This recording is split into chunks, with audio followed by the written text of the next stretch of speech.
What's up guys? Welcome to the Pitboard. Hey, bwana, nilikuwa nishaanza. Najua Tuko ushaanza. one man down, one man down, one man took a hit, so but we are here, we are here for you. And so it's Muchiri and Ramen here. So and today we'll be doing this. We'll be doing the race recap of the sprint race recap. So Ramen, that incident of Checo, do you think like was a gift to Max for the championship? Nah. No.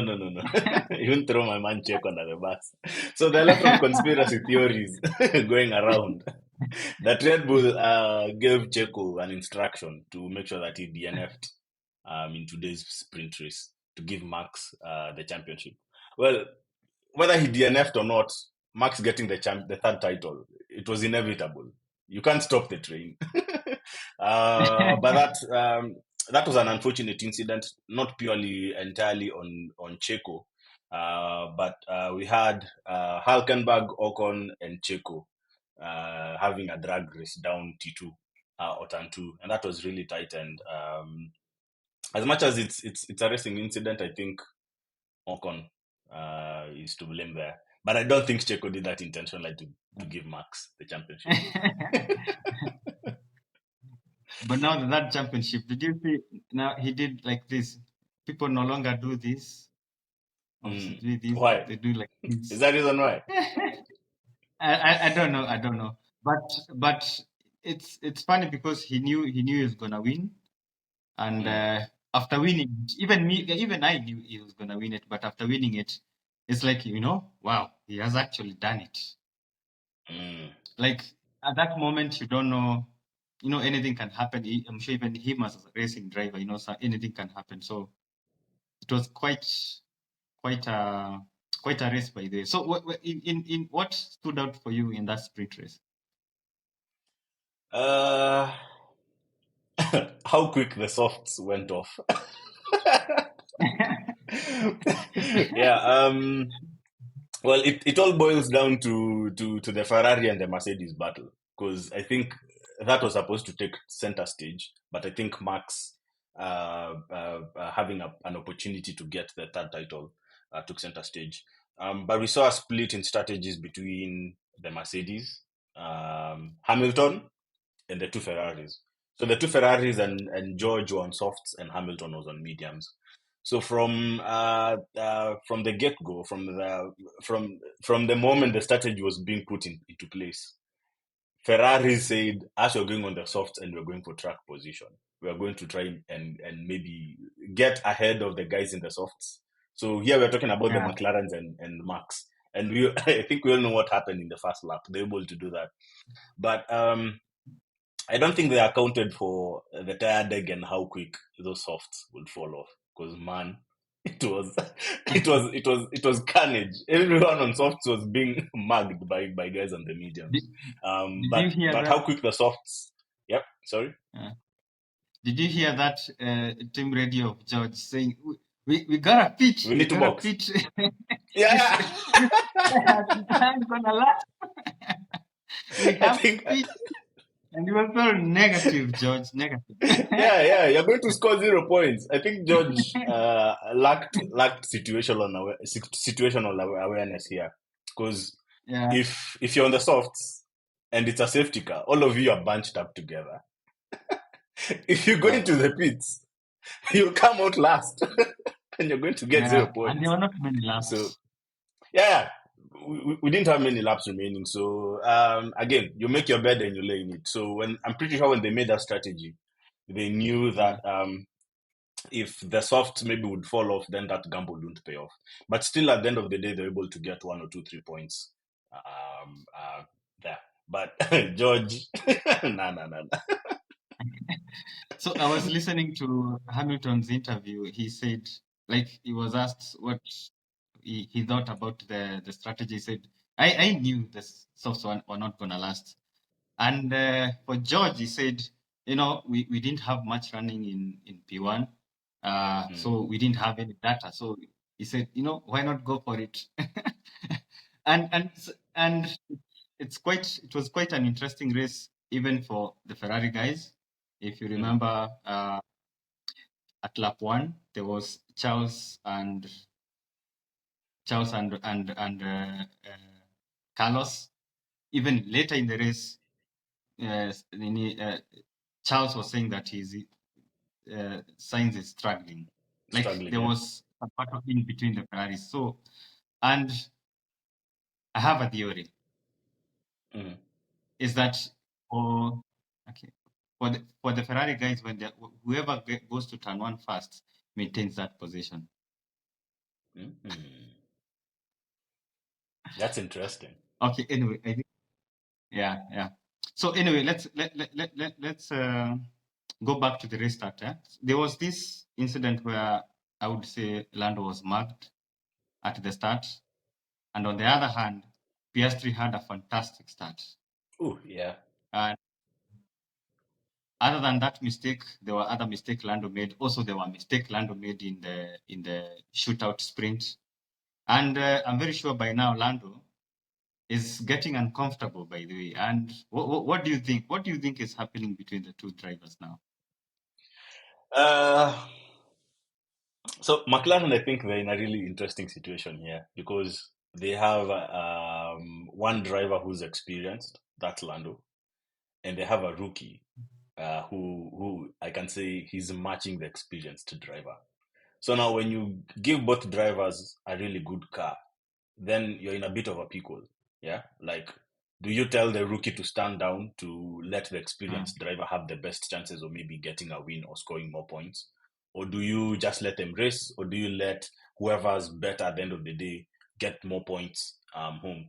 But seeing how their car is performing at this time of the year, seeing how Piastri cannot qualify and also win a race before Lando or score yeah. more points this weekend before Lando, I think there's we'll be having some troubled water or some troubled waters in McLaren next year because if McLaren do turn up with a championship challenging car, they need to prioritize one driver, and that is Yeah. just Formula One. You have to prioritize one driver.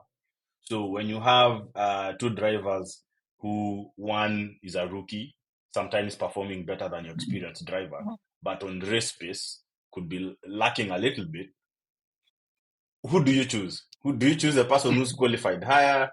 Do you choose the person who has more experience and has qualified poorly? So who do you choose? I think that's a puzzle McLaren have to solve. But the interesting thing is, I think Piastri's attitude towards being a teammate Yeah. will kind of help out the situation because I don't think Piastri is like George, someone who wants to come in and usurp or become the top dog.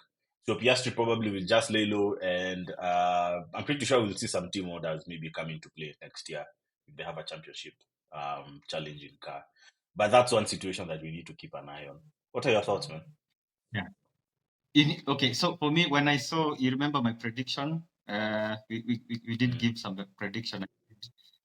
Piastri will out qualify Lando, but Lando will beat him on the race. So I mm, was basing that mm, on what I saw in Suzuka. Yeah, and mm-hmm. Lando was having a great race pace, but Piastri was suffering. And Zach Brown said Piastri will need to work on his race pace. And I didn't think it would happen that quickly because even at the end, Max wasn't really catching up to Piastri. Mm, yeah.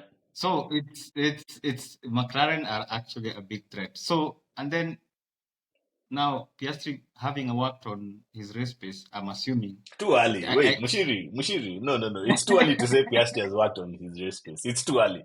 I think I we'll know. We'll get confirmation about that tomorrow. yeah, yeah, because we have the race is much longer. Yeah, but yeah, I do agree. It seems like Piastri has worked on a few things. I know it's just a sprint race. We can't tell much, but he was able to fend off George. And he was also able to maintain that gap to Max. And Max didn't have a tire advantage. They both had tires that had the same tire life or age. So seeing Piastri maintain that 2 second gap all the way to the end of the race, it's actually a good thing that Piastri is working on a few things. And again, back to what I talked about previously, that might end up troubling or ruffling some feathers at McLaren. Yeah. Lando was told the seat is always open at Red Bull. Have you heard that? Yeah, but The offer is there for him to take. But he has been warned. He nah, nah. was warned. He told you, if you want to ultimate Do you Max, you have to be ready. exactly? Do you think Lando has more chances of winning races and winning a championship at Red Bull than McLaren at this point in time? Okay, so basically, I think I'll put if Max is paired with Piastri, now I'll put them on the same level. But I'm really watching Piastri because I know he improved very quickly. But at the moment, I would put them at the same place. But with time, I think Piastri will only. And I don't think Norris is yet at the level of Max. So being teammate with Max might actually ruin his career. So I think he should stay Yeah, at McLaren. yeah, I wanted yeah. to talk about this Max and the champions. This is that season, and for this season he came out. Do you know? Have you seen that logo of his? Is like a lion. Yep. Yeah, you've seen, eh? So it's like he Mm, came out. He came out this season as a lion because he said in 2022 he wanted to win every race, but he wasn't able to do. So he came into the season wanting to win every race, and we've seen how poised he is, how he's become calm, how he's executing to perfection. Like, what can you make of this season for Max? yeah. You can't really put any fault on Max's execution this year, and of course it's not just Max but also the Red Bull team. Um, if we were to blame someone for Max's dominance this year, let's blame Checo. Because Checo after the Jeddah win, he was like, I think I can go for the championship this year. And Max said, hold my beer.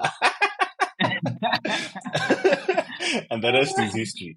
So Yeah, as a Red Bull fan and also as a Formula One fan, um, this year has been a really unusual year. One, seeing a driver not making mistakes. Um, of course, knowing the evolution that Max has had to gone through, from his pre or BC B, what do they call it? AD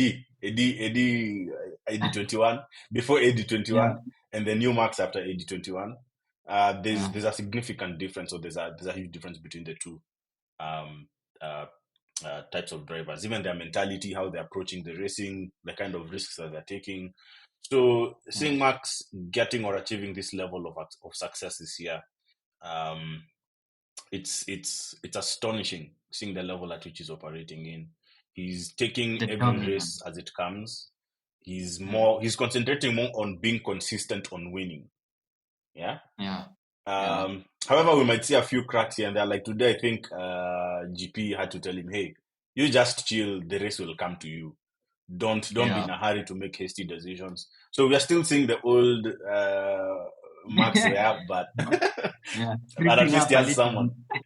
Yeah, but at least he has someone who's going to calm him down. But it's pretty commendable to see Max getting the drivers' championship with 5 races still left, and he's broken a couple of records. I think most consecutive, not even I think most consecutive Yeah, wins. He's now in the three uh, champions whatever club. I think that's what they're calling it. He's now inside in a there. final. Yeah. Also, I think most wins in a season or something. I think it was at 81%, and this is Yeah. not even counting the sprint race. So we don't know how tomorrow's race and also the next 5 races will go. But Max has been really on a train that couldn't be stopped this year. And again, if we're all to blame someone, let's blame Checo. Okay, okay. So guys, today we are gonna keep it short and sweet. So that's been it. See you tomorrow.